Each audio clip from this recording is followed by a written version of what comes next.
Yay Networks.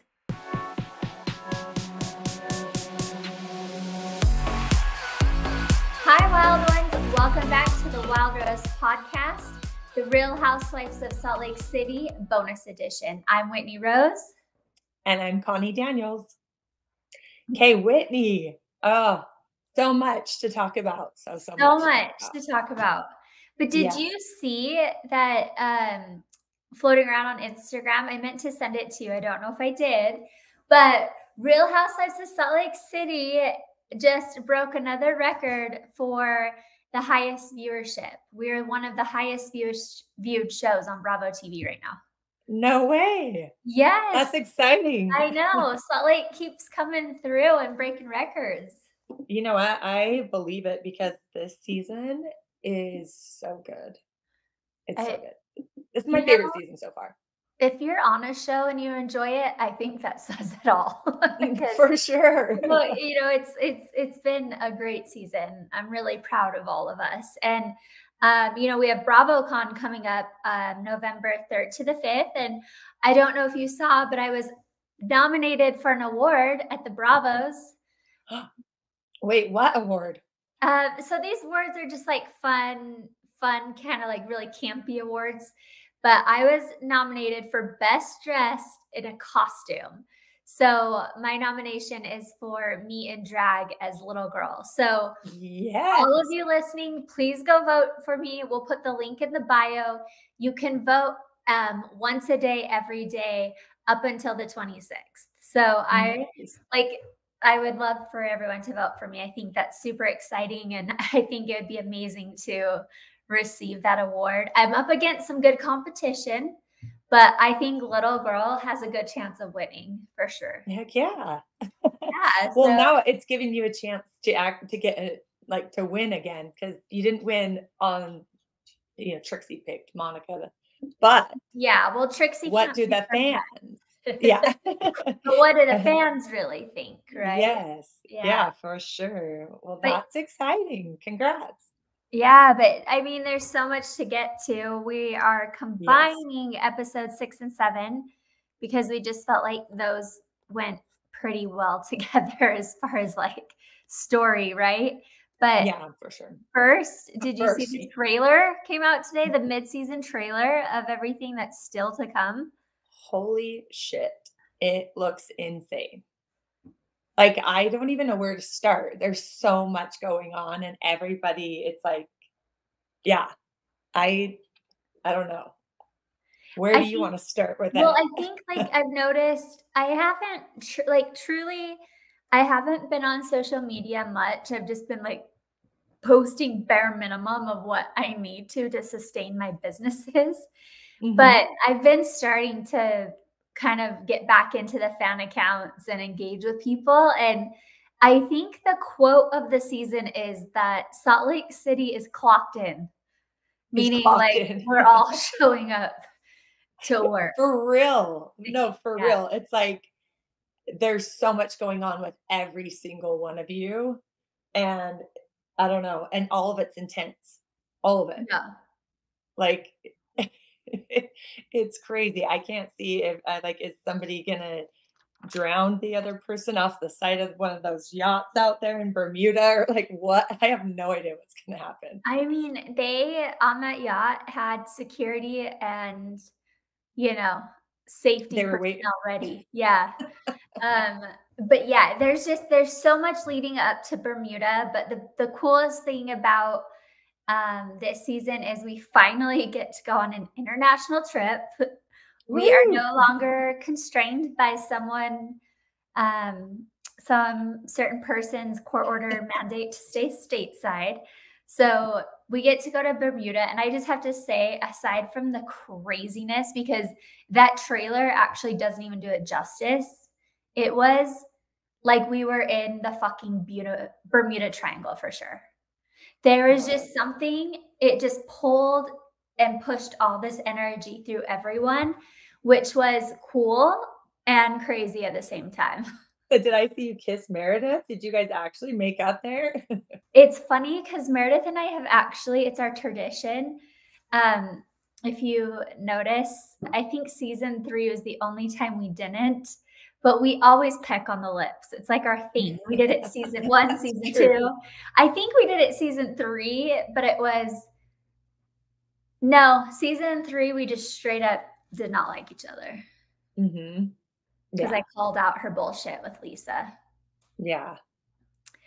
Um, Man. she's just a fascinating human being, the way that she goes about this situation. But yeah, Meredith and I, yeah, Bermuda is a better situation for the most part. I don't Mm-hmm. know what's going to make it to camera, but Yeah. make it I'm to sure there air. was a lot. Yeah. Yeah. That's true. Yeah. I Oh, can't even imagine being there in person for but all of if that. you remember in the trailer for the premiere, that phone Mm-hmm. call that Heather gets, Mm-hmm. it starts with that. And then Heather and Meredith are talking, and Heather reveals that she has received some information. Mm-hmm. You will not see it coming. You will not see it Oh, coming. yeah. Oh my gosh. So Okay, there's so still a everyone's lot in to for come. a surprise. Yeah. Well, I can't wait. It looks intense. All of it. Fun. Okay, so episode 6. It was the end of the Aprenoski, where Angie confronts Meredith about the rumor of her husband, right? So what did you think of Meredith walking away? Like, I mean, we kind of talked about that. It kind of showed her walk away before, and then she went up and approached her again. And she walks away again. She's just like not about to talk to her about it. Because she was called out. She doesn't know what Yeah. to say or do besides run. Mm-hmm. And you can Yeah. flash to this every season. Mm-hmm. And then it's almost like gaslighting, because then it's like she's playing the victim. And she thinks Angie has some weird thing with her or whatever. So I'm like, what? You're the one who started all this. Yeah, I it don't know. is. It It's gets even more entangled as you see in episode 7. uh-huh. But yeah, that like I expect nothing less from Meredith, and like honestly, she's called out and then she has this near-death experience so that no one can talk to her about it. And I have to Yeah. say, I'm born and raised in Utah. I've driven in the snow. I've hit black ice. I Uh-huh. drove past the car that Meredith Uh-huh. was in. It was stuck in a snowbank and there was no cliff. It had just veered off the road and got stuck in a snowbank. And this, My driver actually stopped and asked the other driver, "Hey, do you need us to help you get out?" And he said, "Oh, no. Like the team's coming, like this, this is Black Car Service. They're coming to uh-huh. help me." Oh my So you gosh. just get your person home.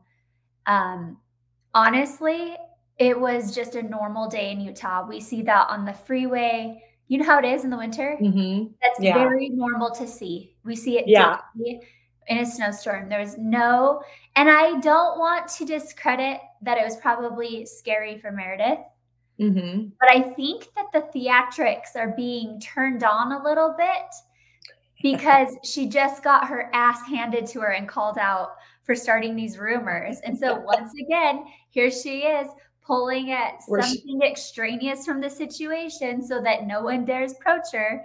But right. don't worry, I approached her later. Well, well, that's good news to me, because I actually did get in an accident up the canyon a few years ago. And when I saw that, I was so triggered, because I did fall off the side of the mountain and it was scary. So I thought a similar thing happened to her. So I was like totally feeling for her and the trauma of going through that. But I'm glad to hear it wasn't as traumatic as Yeah, this. no, I remember your accident. That was terrifying. I mean, a Yeah. tree saved your life, right? I think that Like something like stops yeah. your car from going into the water, correct? Yeah, well, yeah, we were on a cliff, and down about 400 feet below was a river. But the car that hit us hit my front tire off, and so the front of my car kind of landed on the engine and held us up. Yeah. And Yeah, I have you no were, idea why we didn't slide down the mountain. It was wild well, and so scary. you had guardian angels holding your car so that you For could get out sure. of it. And For sure. I feel bad joking about this, but it's just hard because I don't, it was traumatic for Meredith. I don't know her past. Maybe she has been in a bad car accident or something. Yeah, Or maybe. Because she's just even sliding off the side of the road is yeah, scary. right. Yeah. And she doesn't live in Utah, so she's not used to the snow. Yeah. So, I mean, she only comes here to film and it is scary, but I drove past it and I actually had the same driver that drove me to Greek Easter a couple days later. And I had showed him like the picture and he laughed out loud. Really? That was not that. He's like, that's like not a near death thing. Like he was laughing. He thought it was so funny. And he's like, you women are just so crazy. Maybe you start getting like you get into this mind space of like everything's dramatic when you're filming.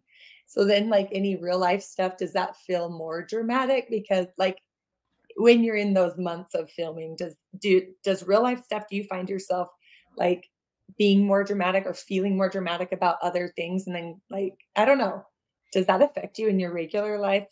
I think I Like, compartmentalize it and I realize, well, life's just dramatic. Like it really is. can be for Yeah, sure. it can be. But I just want to make it clear. I'm grateful that Meredith is okay because if we were looking at a different situation, Mhm. we would not be joking about this and No, that's true. laughing. No, Like it would have been a much different situation. So yeah, I don't wish harm on any of my castmates at all. Like yeah, absolutely. it was just really Meredith Marks. Yeah. Well, I like the Glad behind she's the scenes. okay. Yeah. Okay, I am glad too. Okay, I'm gonna jump to the scene where Angie tells Sean about the rumor and everything. Okay, that made me tear up. Me Like too. it's gonna make me emotional now, even just talking about it, because you just see him. It's when he said when Sean, it's like, yeah, it's one thing to say that, but to know that your daughter's gonna hear about this, and he says he's been working his ass off to be her hero her whole life, and now this is it. Anyway, it was just like, oh my gosh. And I think Angie was so sweet in how she handled that and, reassured him, of course, you're still her hero. You always will be. But it just made me so emotional. I was like, my gosh, like you can't fuck with people's lives like that. It just made me sad. Honestly, I know it I again just kind of going back to why I keep calling it out because it has to stop. Hmm. Like Angie and myself and even Lisa has Henry at home, like we have kids that we're raising through this process. And, you know, I don't know where in housewife history it took a turn to try to like annihilate people's lives. Hmm. But when Sean said that, I crumbled. Like I Hmm. cried because like one, it just, my background, like with my dad, like he is, I would have given anything to have a dad like that and like have this little girl hear this heinous stuff about her dad. It doesn't matter what she knows her dad is solid. Like Electra has handled it so well. And because we do family dinners and our kids get together, and Electra is just so strong about it. But you know how it works. It's stored in the back of her brain. And Hmm. now there's a what if. And that Yeah, is just so messed up. Like it really is. it really, after season 3 with the whole Lisa stuff, that's when I kind of went like, when is enough enough? Like, let's not do this. Yeah, for sure. Okay, so you guys go over to Angie's house. Okay, I kind of died over this because you guys go over to console Angie. You and Lisa go over. So nice of you guys to show up, go over and console her. And almost immediately, and I don't know what they, cut, but it appeared on the show almost immediately. Lisa starts getting triggered when she hears that Angie went over to Heather's house. And because Lisa never got really any kind of, I don't know, like she felt like Heather didn't really care, I guess, about what happened to her last season. No, because Heather wanted it to happen. So then that makes sense. Yeah. So Lisa gets very triggered and makes the entire afternoon about her. And even Angie's face is just like, wow, you're really triggered by this. But like, Angie and I joked because it quite literally, I would say that was a pretty decent edit. Yeah. The blow up was Lisa style for sure. Mm-hmm. And I had no idea how deeply she was holding on to that. Mm-hmm. Because I always hear one thing from Lisa, like I always hear, when you put your best foot forward and you're like, oh, I don't really care about that person. They can say whatever. It doesn't affect me. Mm-hmm. But clearly it was, and she was burying it deep down. But again, we were there to console Angie for the most horrific thing that had happened to her the day before. And it just, the timing, there are moments where we all want to make things about ourselves, but you just bite your tongue. Right. I think you even said it in your confession. You're like, read the room, Lisa. Read the room. This moment, sure, talk about that later on. But right now, this isn't about you. This is not about Angie. This has nothing to do with you. We got so far from the purpose of going over to her house. And I'll say, yeah, it was triggering for me too, because Heather treated me like dirt all last season. Mm-hmm. I told my quote unquote bestie, my cousin, my ride or die, that I was going through some trauma and needed people's support, and they all turned their backs on me. Mm-hmm. And so I get where Lisa's coming from, but I also am grown and mature enough to understand that we're here to talk about these heinous rumors and let Angie know that we never heard them. We never participated in it. We are sorry. What can we do to help support you, Sean, and Electra? Because I had never heard that rumor until it came out of Monica's mouth. Mm-hmm. Swear to God, I would admit that I have heard it flying around the streets, but right. And by the way, for Monica, flashing forward to 7, I think that's why we're kind of combining these, because it's kind of in conjunction, when she's like, everyone's talking about it. No, bitch, I'm actually in the streets of Salt Lake City. I would consider myself a socialite here. You as well. We are with all the peoples. We're at events that are low end, high end, exclusive. You and I, we are social here in Salt Lake City. Yeah. And never once have I seen Monica at any event. Had I ever heard of her? And 3, never heard these rumors about Angie and Sean. And trust me, I've heard rumors about everyone.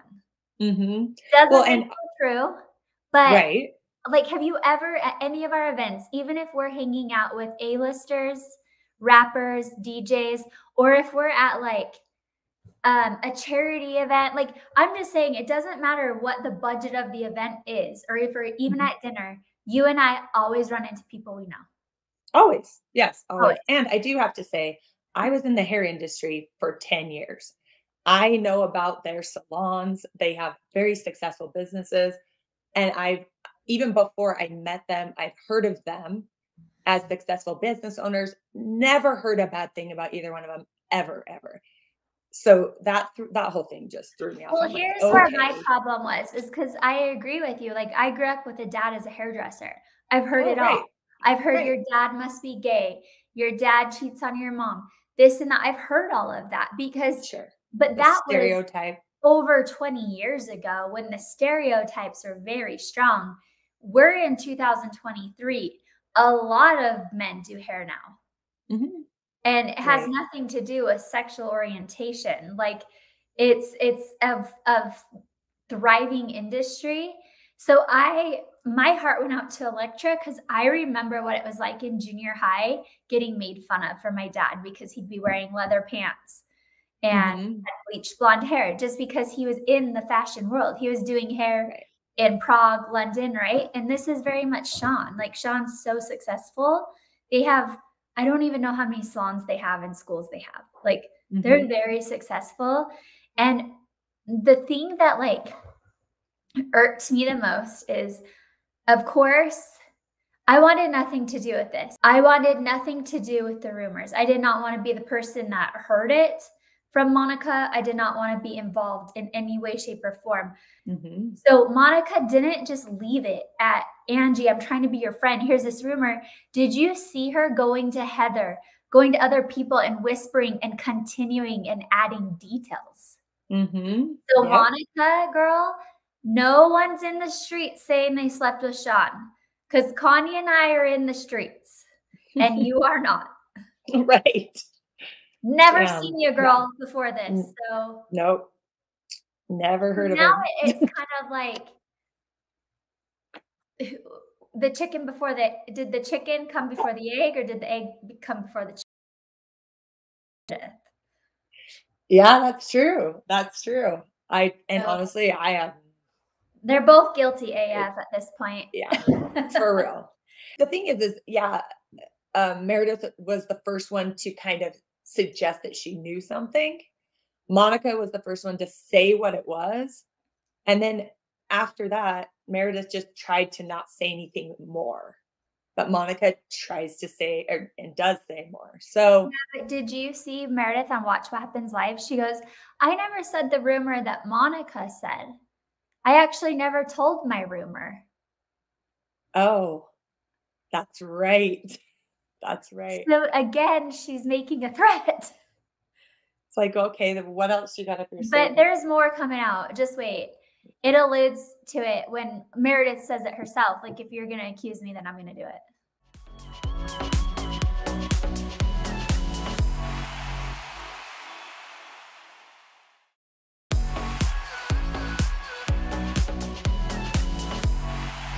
Well, at the very end of episode 6, you go skiing with Heather. So I know things are being like repaired between you two and everything, and things seem good and everything. But do you think that why does she keep going off about Jack's mission and talking about the church and like it's the only thing she can talk about, and I think people are getting sick of it, Girl, it's because she's trying to sell a book. right? I mean, she is. So Like, is that all we're going to hear from her for any yeah, other it's future? it goes all the way to the end, and I honestly think that she's conflicted. I think she's conflicted Mhm. on what she believes and where she falls in it. And I think majority of it is she's trying to advertise her book. But Yeah, I here's mean, the that makes problem, sense. and you see it in the trailer when I say, "You exploited my sexuality in the book," and she's like, "You sound like an idiot." No, I don't, because the book actually has nothing to do with leaving the Mormon Church. It's her experiences. It's a memoir, and it's about all of us. Mm, So I just honestly think that Heather is, one, processing where she stands with mhm, the church because I think she's conflicted, and mhm. two, she's promoting a book. Right, She's right. she's monetizing on this opportunity. Yeah. So that's where I stand with it. It hasn't really changed, and because I actually have removed my name from the Mormon Church, and on Ultimate Girlship, she and I go at it for that because I just don't know how you can make claims of something.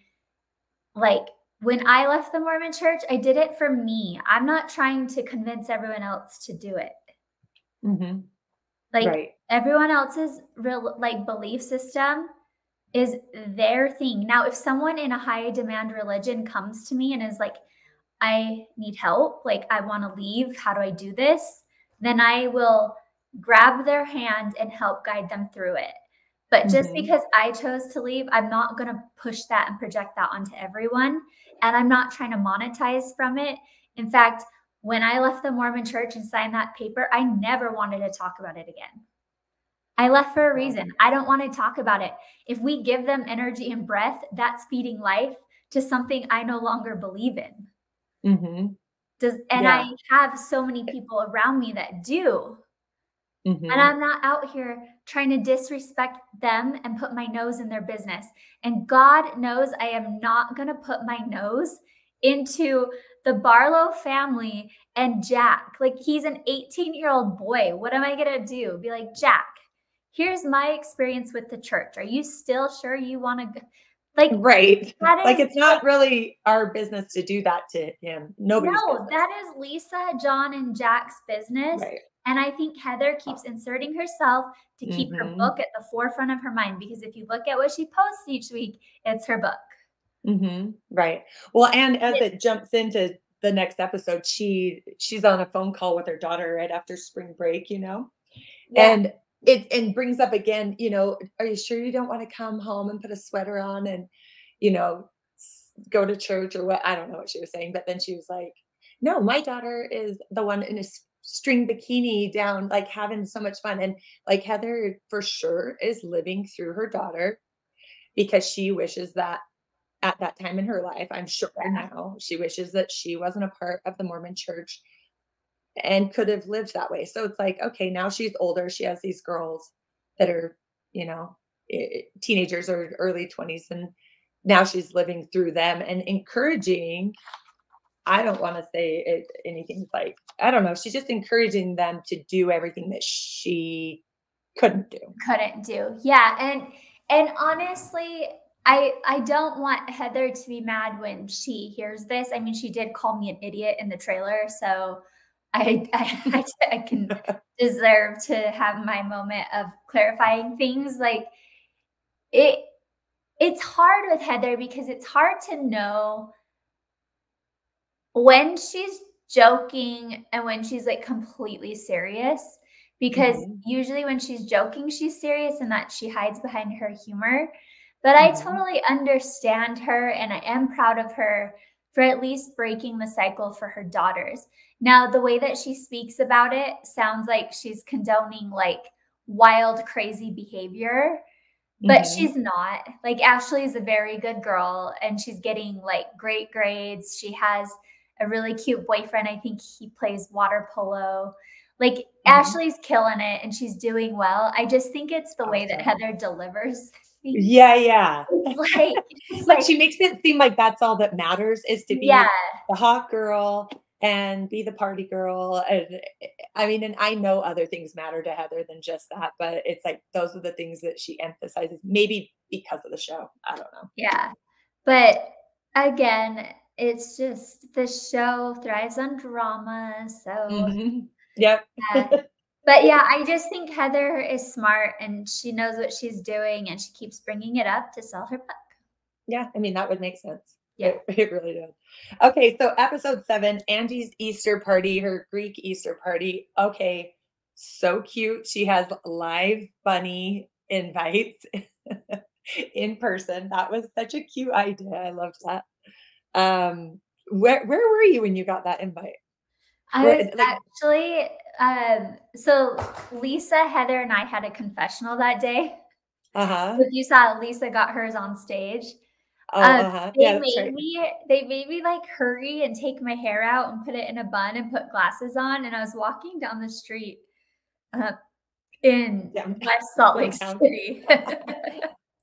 Okay, I was trying to figure it out because, like, I think they went to, like, Monica's house, and I could tell that they were going to each person where Yeah, anyway, it was really that cute. was that was a cute idea, and I have to say too, I'm obsessed with her dog's pink fur that they dyed. It's the cutest thing I've ever seen.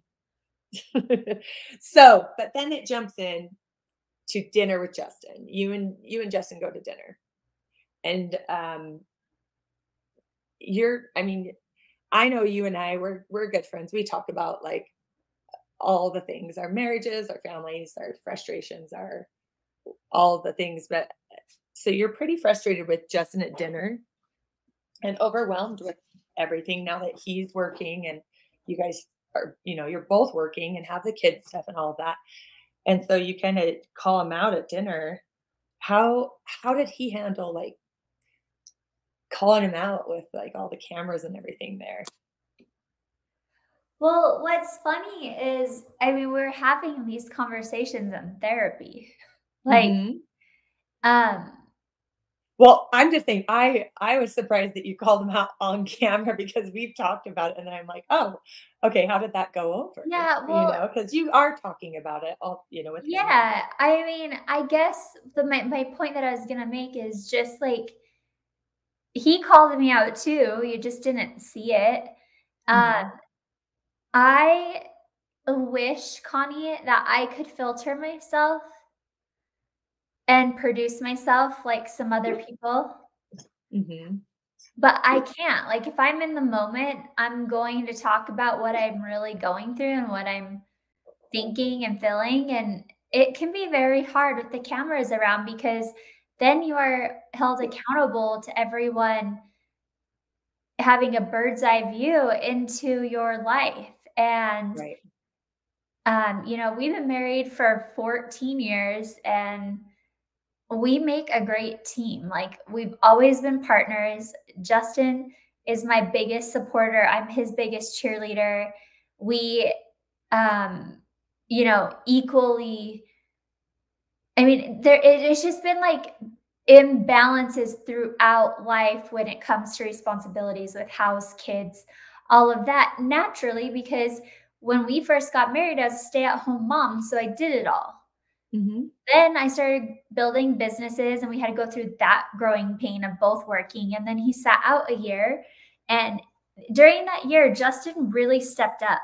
Like, he started getting up with the kids, driving carpool, like really helping me out a lot. Like, he took a lot of the family responsibilities off my plate so that I could focus on Wild Rose Beauty and then now Prism and our podcast, like all the things, and Mhm. him going back to work was just all of the sudden, whether he realized it or not, I don't think it was intentional. He just cut it all off. Like, it was just all of a sudden my job again. But for the last year, I've had a partner helping me with the kids, and our kids are at these ages where we have to be really present. Like, it's a really important time. So, yeah, I'm frustrated because I feel like just because you have a corporate job again, like, we have to figure out now who does what. It's almost like making assignments of Mhm. who's responsible for what, right? And this has been an active conversation we've been going through off camera with our therapist. And you knew I was frustrated with some of the things. And Mhm. because it felt like I was expected. Justin never said this and never like intended this, but just the way that it played out, it very much felt and looked like I was expected to just go back to being like that stay-at-home mom, that it is now your job to figure it out, and he kept saying, just hire a nanny, hire a driver. But that was fine when my kids were young and then Mhm. someone just come over and play with them and I put Right. them to bed. Like, my kids, that's not where we're at in life. Like, my kids need me after school. We need to talk through what they've been struggling with. I mean, you've seen already, Bobby's called me 3 times since we've tried to do this podcast. Right.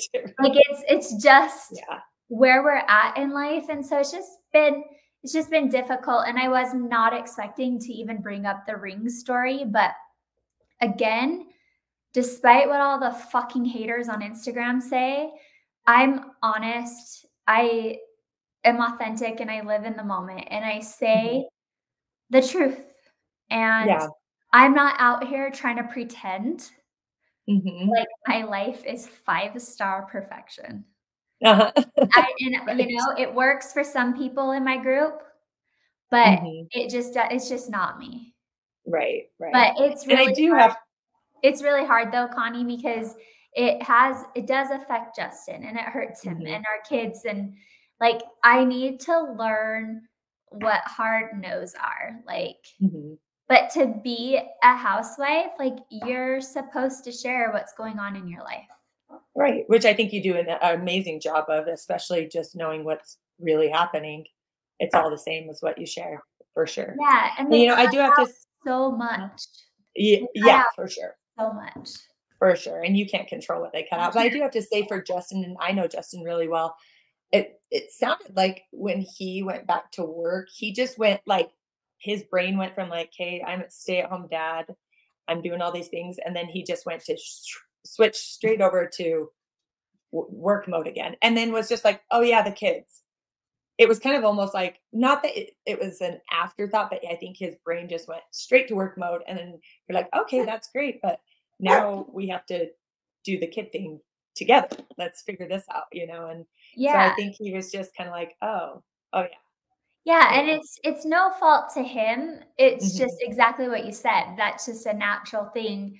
Then you mhm. kinda go, because after the excitement wears off, you're like, "Wait, I still have all of these other things I have to figure out, like my family." Yeah, yeah, And yeah, so I don't think he didn't not want to I don't know. I don't think he had an expectation of you to do it all. I think he just knowing him, I think he just went to work mode and then went, "Oh, yeah, I guess we do gotta figure that out yeah, together." that's very much Justin in a Yeah. nutshell. It's just that simple. Yeah, exactly, Yeah. exactly. Um, okay, so let's see. Oh, Mary finally asked her son if he's married, and he's been married for a year. Oh my god. Yeah, What were okay. you thinking? So one, just watching Mary talk to Meredith, let's back up, just sorry. Oh, yeah. Yeah, Just yeah. watching her talk about people being grown and all this, I'm like, shut the fuck up, bitch. You're the meanest girl out there. Like, I don't want to hear these lectures to Meredith about that. Like, you are evil and mean. Like, She is. it's so hard for me to watch her. But the scene with her son though, like, that's the Mary that I remember, like kind of bonding with, when she's Mhm. like that motherly When side, sh but I don't know how she's either acting Mhm. or she's just that out of touch with reality. But do you remember about a year ago, it was circulating all over the news that Mary had been harboring a minor or Oh, aiding and hiding a minor? maybe briefly I heard She had to something go to like court that. for it and all of this Okay. stuff, and so I'm like, Was that his girlfriend? it might have been his wife. Or wife now? Yeah, that's Yeah, right, like, huh? it makes 'Cause me she said wonder she if lives there. yeah, it makes me wonder if the girl moved in and the parents had a problem with it and they were fighting it, and then they got married. Oh, that would make sense. So, it's Yeah, hard for me to believe that Mary had no idea. It really is I hard for I me. know, They I live in know. her house, Connie. Yeah. Well, it doesn't seem like she talks to her son too often, and he doesn't have a lot to say to her. Yeah. You know what I mean? You can tell his face is like, "Oh, here we go." Well, yeah, that one I think it was kind of a But I am shocker for so anyone glad she's everyone. remodeling her house.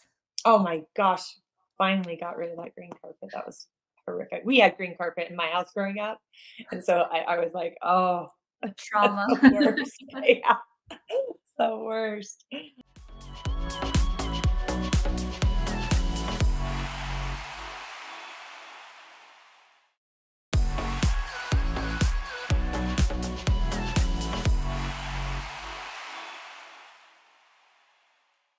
Okay, Lisa and Angie go and make candles, and, um, by the way, where is that candles shop? We should go make those. That actually looks fun. Yeah, I have no idea, but we should Oh, it have a looks girl cute. date. Go do that. I think it looks super fun. But Lisa does try to warn her that Monica is doubling down on that rumor, so but she So still invites her to the Greek Easter party. that was one of those moments where I didn't know about until watching it because Mhm. here I am thinking like, oh, Monica. I did not like Monica's delivery of the rumor. It almost felt like she wanted a bigger audience and wanted to scream it from the rooftops when she actually delivered the rumor. But Mhm. I didn't see her going around to everyone and keep it going. Like, Mhm. so listening to Lisa in that moment, that was like an aha for me because I didn't know all of that until I watched Wow. it. Yeah. Crazy. So, I mean, I'd heard like bits and pieces, but not enough that anything made any sense. Mhm. Because Yeah. Meredith is saying one thing, Monica's saying another thing. I'm hearing things from Angie, Lisa. There was even Heather involvement, which was cut out. But like, um, yeah, it was interesting. Mhm. There's more to come on that There's for sure. yeah. Um, okay, then it goes to the Greek Easter party, and which by the way looked absolutely fabulous. Like every detail was so thought of and so cute and over the top. Like the food looked amazing, decorations, all of it. She did such a good job at That's that just party. Ange. Yeah, I loved it. I was like, "Oh my gosh, that looks like the funnest party." I have to give a shout out to Brooks as he walked through the door and gave the salute. Did you see it? Yeah, It was so cute. He's so cute. I love my kids. They're the best. It's so Did you cute. see So Bobby sitting in the chair just trying to listen to all the drama too? yeah, and you could see her She eyes was like, like, "Oh boy." Uh-huh. she's 13. She's at that age where she's like, I want to Oh, know. she's all ears, taking it all in. And Yep. isn't it crazy to see how much she's grown just since April? Yeah, for sure. I know, because that was Crazy, huh? yeah, it's nuts. They grow way too fast. Okay, but can Um, we get to Monica and her mom so because yes, I'm not sure. Okay, yeah. Okay, yeah. Monica's mom. Okay, Monica goes up and is talking to Angie. Well, Angie wanted to talk to her, right? Angie wanted to talk to Monica about this rumor thing again. yeah, But I think Monica goes Angie just off. wanted to clear it up. Like, Right. can we just clear this up and move on? Because clearly Right, I which invited seems you into simple. my home. Yeah. And Mhm. Monica pops off. She loses it. She loses Love it. it. And enough that her mom everyone hears. But her mom comes over and tries to kind of squash it. And I think it looked to me like her mom knows her well enough that she's like, oh shit, this is gonna escalate really fast. She's probably gonna say something she regrets. I'm gonna go and try to pull her away before this happens. And she kept trying to get her to go to the bathroom with her, like, take a breath. And she just can't handle her mom. She's just like, basically, Yeah. get out of here. So, And yeah. yeah, the way that she was talking to her mom, could you guys all hear her? Like, could everyone at the party hear? I know there was a lot going on. There was a lot Oh, of people yeah, listening. we were her mom was coming up to us and saying things. Like, Uh-huh. her mom was trying to pull all of us into it. Oh, see, and I couldn't tell just knowing a little bit of what they've showed of her mom and her personality, if her mom was just trying to insert herself and be on camera, or if she actually cared about Monica and not making a fool of herself. I couldn't What does your gut tell you? I think honestly, I think she just wanted to be a part of it and be front and center and try to pull that away from Monica. That's Yeah, what I think. I think so too, because the way that she went down and sat next to the men and was like, "Let's talk about sports." And then she went over to Monica and was like, "I wanna go dance, but I can't Uh-huh. with you." Yeah. Right. And And then that's when Monica's like, you know what? Go find your own ride home. Like, yeah, and leaves her mom, grabs their girls, leaves her mom there. yeah, it breaks my heart for Monica because again, I can relate to having a toxic and Hmm. dysfunctional relationship with a parent. However, after Greek Easter, Uh-huh. I left with I told you intuition bombs were just going off and like I just don't know. I mean, I do Hmm. know. I know now, but I can't Yeah. say yet. At that point in time, I was just like, holy shit, something's majorly off here. With Monica And her mom. and To her mom. me, it felt like clearly Monica was getting annoyed with her mom. And I think that they were like, to me, it's starting to look like they're in on this. Like they had an agreement to share their life. Monica's mom agreed to film. They were going to show Nana. They were going to show their life, right? And I think that Monica's mom was totally in on it. And after Greek Easter, I think that Monica didn't realize how bad her mom wants the snowflake. It really felt that way. That's how it felt. Really felt that way. I felt that way in the moment. And I actually chit-chatted with the guys at the table about it. And watching it, it felt that way. Yeah. It came across that way. Yeah. For sure. And I mean, she flat out says in her confessional that she wishes she had a different mom. Yeah. And I was like, oh, all right, there it is. So, and it was sad to see the little girls leave because she was like, what about the Easter egg hunt? I know. So, oh. yeah. That was the first that moment was wild. because I was, I don't know.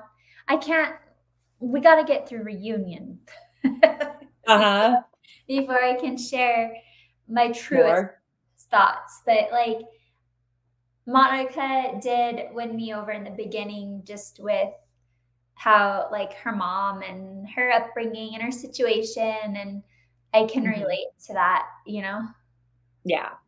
So yeah, for sure. But after Greek Easter, I'm like, this might be the best days of our lives I've ever seen.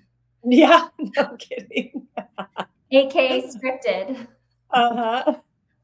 Yeah, that was wild. I didn't see that coming. And then poor Angie still never got any resolution to. No, but I was so proud of Angie for staying calm. Yeah. Because we all know that Angie can fight back. Yeah, we see that on the mid-season trailer. Yep. She loses it. I think probably everyone loses it at some point. Oh, man. Well, I'm excited to see what happens next. It looks like some pretty intense stuff coming up and see where this ride takes us all. Yeah. Overall, like, I'm just really proud of Salt Lake City. We've been through so much together and we are having the best season yet. And I think even though we don't all love each other at the same time and we get sick of each other's antics, like, I'm really proud of everyone. Yeah, that's awesome. And our producers and everyone. Like, it's been a great season, but holy shit, buckle up. Yep. Housewife first in Bermuda, housewife first. So I can't wait. Hey, well we are going to post again another Q&A on our Instagrams. We got a lot of good questions. So Connie and I will be getting together to answer all of your questions that you sent in. We have some really good ones. I'm excited to get to it. But thank you so much for following along. We hope you enjoy these little bonus episodes of breaking down the Real Housewives of Salt Lake City season 4. We just love you so much. And I love you, Connie. And I love you too, Whit. Aw. And don't forget, be you. Stay wild.